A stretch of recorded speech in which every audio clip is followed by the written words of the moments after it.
long, loving life bottled into a slideshow. But as the carousel goes back to the beginning and the photographs start to repeat themselves, my relief that he is gone and will suffer no more is replaced for the first time since his death by a dawning realization of my own loss. It's no wonder I loved him so. Such a good-looking man, active and energetic, a man of unlimited selflessness, of many smiles and little guile, who loved every part of me infinitely. What a lucky woman. I find myself smiling back with tears in my eyes. My granddaughter brings a pot of tea. At 17, Emily is the oldest of her generation of Verners, a clever, sensitive girl, growing up faster than I can bear. I see in her so much of myself at that age. Not exactly pretty in the conventional way, her nose is slightly too long, but striking, with smooth cheeks and a creamy complexion that flushes at the slightest hint of discomfiture. Her hair, the colour of black coffee, grows thick and straight, and her dark, inquisitive eyes shimmer with mischief or chill with disapproval. She has that determined Verner jawline that says, "Don't mess with me." She's tall and lanky, all arms and legs, rarely out of the patched jeans and charity shop jumpers that seem to be all the rage with her generation these days. Unsophisticated but self-confident, exhaustingly energetic, and always fun. Had my own daughter lived, I sometimes think, she would have been like Emily. At this afternoon's wake, the streak of crimson she'd emblazoned into the flick of her fringe was like an exotic bird darting among the dark suits and dresses.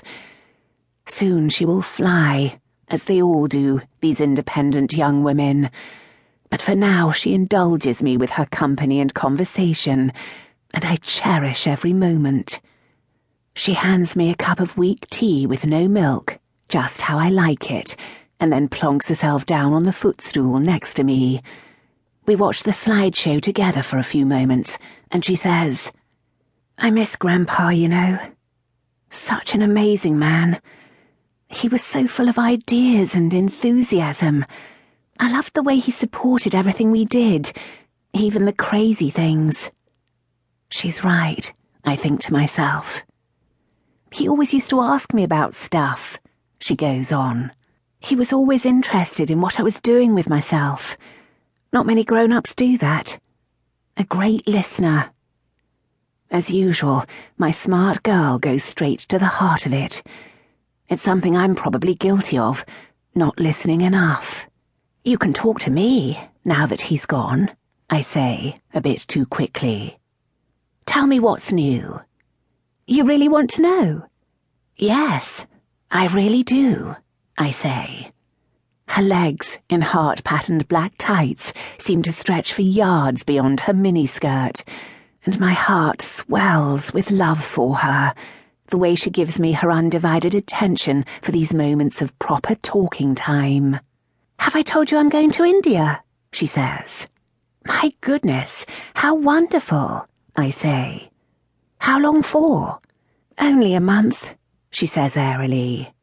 I'm achingly envious of her youth, her energy, her freedom. I wanted to travel too at her age, but war got in the way. My thoughts start to wander until I remember my commitment to listening. "What are you going to do there?"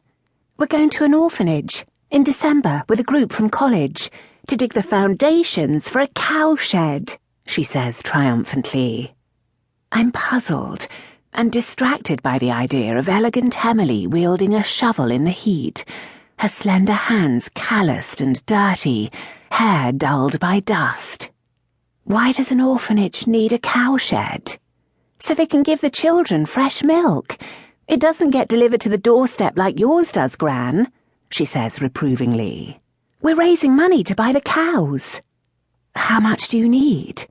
"About 2,000. Didn't I tell you? I'm doing a sponsored parachute jump." The thought of my precious Emily hanging from a parachute harness makes me feel giddy, as if capsized by some great gust of wind.